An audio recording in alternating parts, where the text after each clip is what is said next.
Monsieur Gaudiboucher.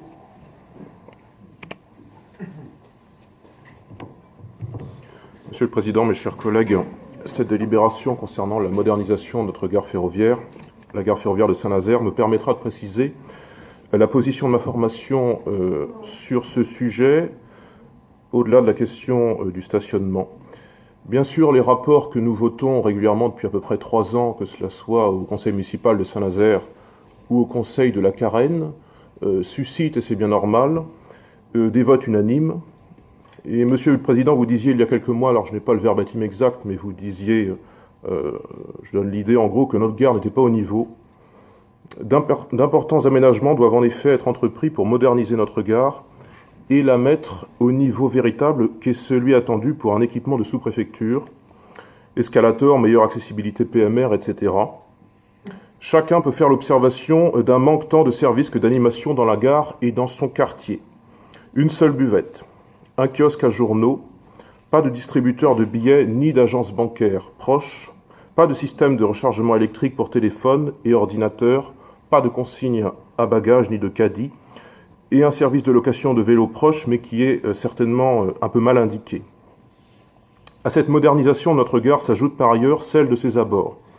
Et à ce titre, la végétalisation attendue, et même le fleurissement de l'entrée de ville à la place du gazon artificiel, loin d'être anodine, correspond à un besoin attendu d'une majorité. C'est le meilleur moyen de rendre cette entrée moins raide.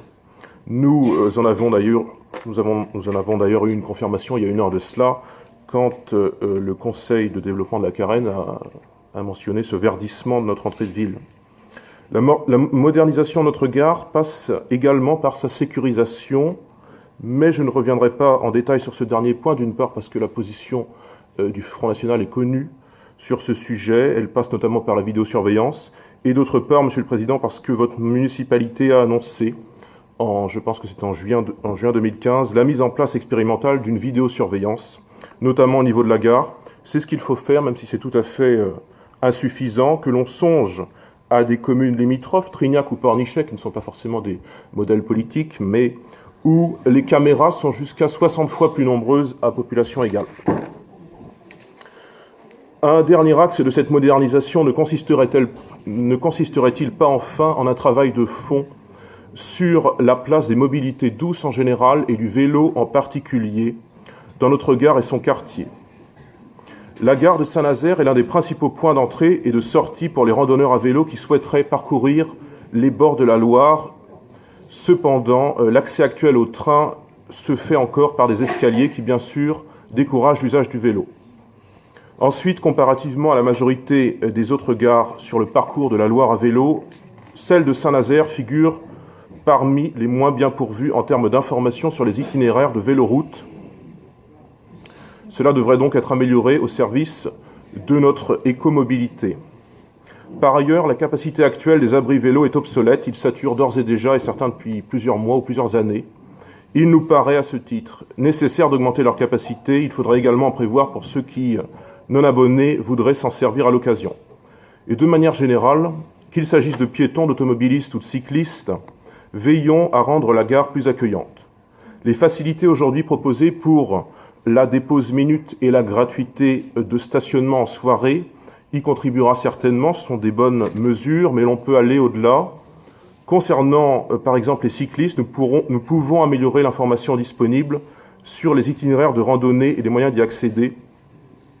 Il ne serait peut-être pas inutile non plus, si on veut être vraiment une ville touristique, une agglomération de tourisme, qu'il y ait pour la clientèle étrangère et notamment anglaise une information en langue anglaise. Non pas que je sois un anglophone invétéré, mais ça pourrait être utile.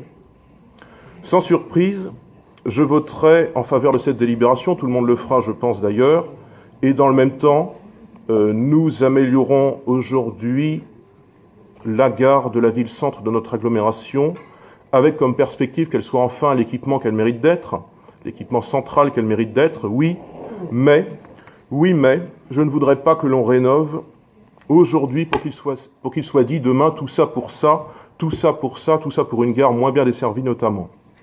Et à ce titre, le Front National fait l'observation que, au prétexte d'une simplification du réseau ferroviaire régional et de sa lisibilité, le cadencement des trains entre Nantes et Saint-Nazaire sera réduit à compter du 2 juillet prochain.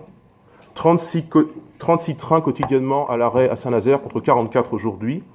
La casse est limitée, en ce sens que ces réductions, nous a-t-on assuré à la SNCF, ne concerneraient pas les horaires de pointe, mais la casse existe. Cette révision du cadencement ferroviaire entre Nantes et Saint-Nazaire aura forcément des conséquences pour ceux qui dépendent du train dans nos deux agglomérations. Et conséquemment, même si ça n'est pas forcément prévu dans le cadre de nos débats, je pense, j'aimerais connaître, Monsieur le Président, quelle est votre position personnelle sur cette réduction de notre desserte ferroviaire qui concernera dès le prochain semestre la commune de Saint-Nazaire. Merci par avance pour votre réponse.